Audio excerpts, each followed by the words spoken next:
और बड़ी खबर का रुख करेंगे। अमित शाह के जम्मू दौरे का आज दूसरा दिन है। अमित शाह जम्मू के दौरे पर हैं और यहां रैली को संबोधित करने वाले हैं। जम्मू कश्मीर में बीजेपी का घोषणा पत्र जारी, जहां शाह ने कहा कि 370 की वापसी कभी नहीं होगी। विपक्ष मुंगेरी लाल के हसीन सपने देख रहा है।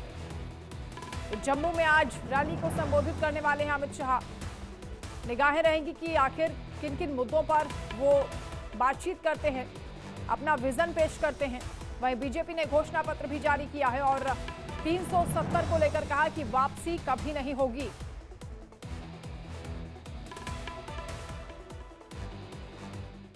तो जम्मू कश्मीर विधानसभा चुनाव के लिए बीजेपी ने अपना मैनिफेस्टो जारी कर दिया है और अपने घोषणा पत्र में बीजेपी ने महिलाओं और युवाओं पर खास फोकस रखा है। घोषणा पत्र में बीजेपी ने कुल 25 संकल्प लिए, जिसमें वो राज्य में सरकार बनने के बाद पूरा करने की बात कही गई और इसके साथ ही घोषणा पत्र में आतंकवाद पर भी करारा प्रहार करने का वादा हुआ है। देखिए,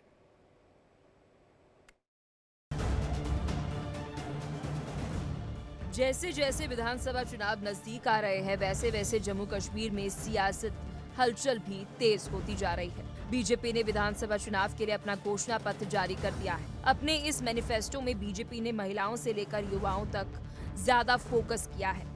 इस मौके पर गृह मंत्री अमित शाह ने बड़ा ऐलान करते हुए कहा कि अनुच्छेद 370 की कभी वापसी नहीं हो सकती है। जम्मू कश्मीर को लेकर जारी घोषणा पत्र में कश्मीरी पंडितों के लिए पुनर्वास योजना पर भी बल दिया गया। जम्मू कश्मीर को लेकर कई सारी बड़ी बातें कही गई। गृह मंत्री अमित शाह ने कहा कि आतंकवाद के चरम पर रहने के दौरान कई कश्मीरी पंडित और सिख समुदाय के लोग चले गए थे, जिन्हें अपनी संपत्ति बेचने के लिए मजबूर होना पड़ा। हमने इस संबंध में काम करना शुरू कर दिया है। या तो उनकी संपत्ति वापस की जाएगी या उनकी संपत्ति के लिए राशि प्रदान की जाएगी। इसके पहले भी आनन फानन में जिनकी संपत्तियां बेच दी गई, जब टेररिज्म चरम सीमा पर था, तब काफी कश्मीरी पंडित और हिंदू सिख भाइयों ने अपनी संपत्ति बेचकर यहाँ आए थे। उचित दाम नहीं मिले थे, उनको योग्य दाम दिलाने का या तो संपत्ति वापस दिलाने का काम ऑलरेडी हम कर चुके हैं। अमित शाह ने पार्टी का मैनिफेस्टो जारी करने के बाद कहा कि आजादी के समय से ही हमारी पार्टी के लिए जम्मू कश्मीर का ये भूभाग बहुत महत्वपूर्ण रहा है और आजादी के समय से ही हमने इस भूभाग को हमेशा भारत के साथ जोड़े रखने का प्रयास किया है। 2014 तक जम्मू कश्मीर पर हमेशा अलगाववाद और आतंकवाद की परछाई रही। 2014 से लेकर 2024 तक जम्मू कश्मीर का जब इतिहास लिखा जाएगा तो ये समय स्वर्णिम होगा। 2014 तक जम्मू कश्मीर पर हमेशा अलगाववाद की परछाई रही, आतंकवाद की परछाई रही। अलग अलग स्टेट और non state actor Jammu Kashmir को अस्थिर करते रहे और सभी सरकारों ने एक प्रकार से एपीसमेंट की पॉलिसी से जम्मू कश्मीर को डील किया।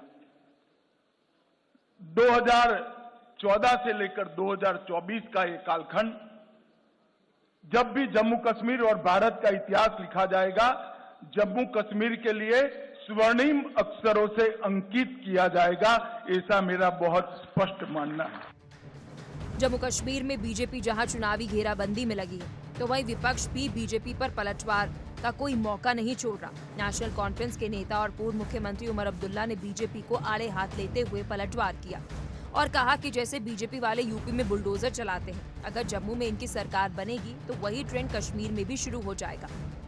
यूपी में जिस तरह मुसलमानों के घरों पे, दुकानों पे रोज बुलडोजर चलाए जाते हैं, उसका तो परसों सुप्रीम कोर्ट ने उसका जायजा लिया और कहा यह गैर कानूनी है। जिस तरह यूपी में हमारे मस्जिदों पे, दरगाहों पे, हमारे मदरसों पे ताले लगाए जा रहे हैं, वो बात हमसे छुपी हुई नहीं है। हमने जम्मू कश्मीर को उन ताकतों से बचाना है जो वैसे हालात यहां पैदा करना चाहिए। घाटी में चुनावी सरगर्मी तेज हो गई है। सभी दलों ने अपनी पूरी ताकत चुनावों में झोंक दी है।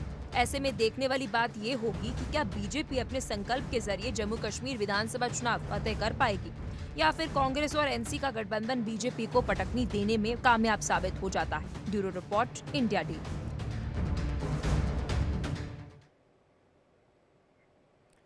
अब बात करेंगे जम्मू कश्मीर विधानसभा चुनाव की। दरअसल पीडीपी चीफ महबूबा मुफ्ती ने नेशनल कॉन्फ्रेंस के उपाध्यक्ष उमर अब्दुल्ला पर सियासी हमला बोला। उन्होंने कहा कि पहले चुनाव ना लड़ने और अब 2 सीटों से चुनाव लड़ने को लेकर जो बात कही जा रही है, उनकी कथनी और करनी में कितना फर्क है, ये साफ हो जाता है। उमर साहब पिछले 3-4 साल से एक ही बात दोहरा रहे थे कि जब तक जम्मू कश्मीर में स्टेटहुड वापस नहीं होगा मैं इलेक्शन नहीं लड़ूंगा, कतन नहीं लड़ूंगा। उसके बाद उन्होंने ये कहा कि यूटी में इलेक्शन लड़ना, चीफ मिनिस्टर बनना, तो मैं कल एलजी के दरवाजे पे एक चपरासी की ट्रांसफर के लिए खड़ा नहीं होना चाहता हूं। तो आज उन्होंने अपनी वो जो बात को उसको बदल दिया, न सिर्फ एक बल्कि 2-2 जगह से लड़ रहे हैं। तो इससे अंदाजा होना चाहिए कि इनके कॉल और फैल में कितना फर्क है, जो कहते हैं और करते क्या हैं। और यही इन्होंने जम्मू कश्मीर के साथ 1947 से किया है। वही बीजेपी के राष्ट्रीय अध्यक्ष और केंद्रीय स्वास्थ्य मंत्री जेपी नड्डा अपने 2 दिवसीय बिहार दौरे पर हैं, जहां जेपी नड्डा ने के केंद्रीय मंत्री बनने के बाद उनकी ये पहली बिहार यात्रा है। सबसे पहले जेपी नड्डा ने शुक्रवार को IGIMS परिसर में स्थित नवनिर्मित क्षेत्रीय चक्षु संस्थान का उद्घाटन किया। इसके बाद वो भागलपुर पहुंचे, जहां 200 बेड के सुपर स्पेशलिटी ब्लॉक का उन्होंने उद्घाटन किया।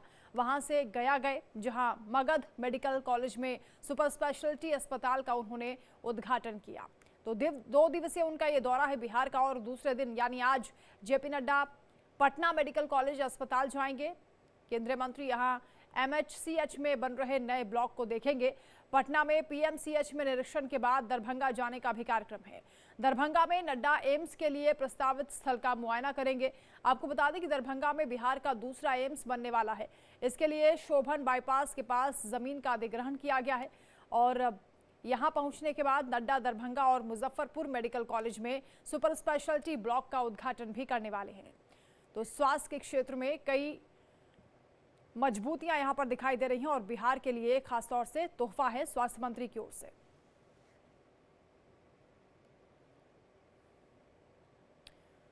वहीं इससे पहले पटना दौरे पर बीजेपी के राष्ट्रीय अध्यक्ष और केंद्रीय मंत्री जेपी नड्डा ने बिहार के हालातों पर क्या कुछ कहा है, वो भी सुनिए।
मैंने पूछा कौन है बीमारू राज्य, तो बिहार